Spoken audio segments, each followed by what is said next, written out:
Dans le cadre de ce projet, nous avons donc animé un personnage virtuel capable d'improviser.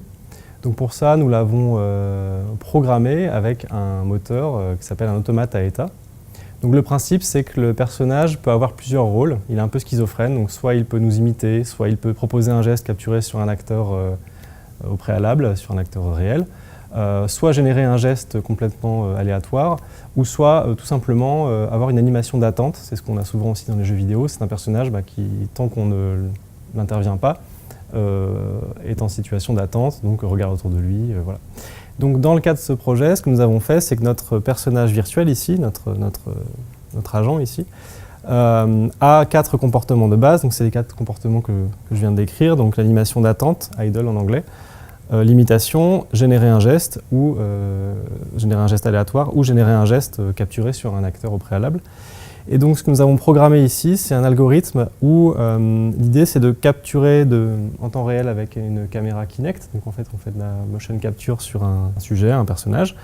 Et on regarde en fait notamment la vitesse des mains ou l'orientation de la tête face au personnage virtuel. Et donc si je m'approche de l'écran et il y a le personnage virtuel qui est en face de moi et que je ne le regarde pas, il va considérer que je ne m'adresse pas à lui, donc il va continuer à être en situation d'attente.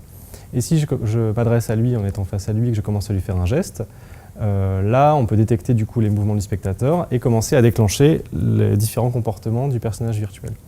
Donc pour modéliser ces différents comportements, nous avons filmé des situations d'improvisation entre vrais acteurs de théâtre et nous avons isolé ces 4 comportements très simples, très limités pour l'instant, mais qui nous ont permis d'avoir une première base, une première brique pour construire un personnage virtuel capable d'improvisation.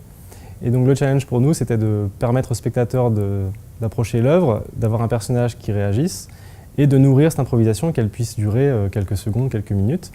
Et donc une première installation qui s'appelle Interact a pu être mise en place et testée auprès d'un public on va dire de différentes cultures, parce que nous l'avons présenté aussi bien en France qu'en Autriche et qu'à Taïwan. Et ce que nous avons remarqué avec on va dire étonnement, mais en même temps on était plutôt satisfait du résultat, c'est que l'improvisation fonctionne, notamment parce que nous avons initié et lancé l'improvisation par de l'imitation. Et quand on a un personnage virtuel qui commence à nous imiter, on a un réflexe assez marrant de vouloir tester un peu ses possibilités et de voir un peu son comportement.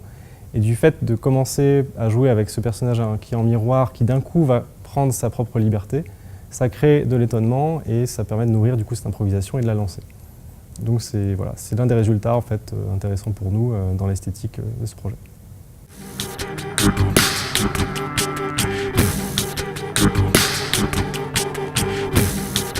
Good.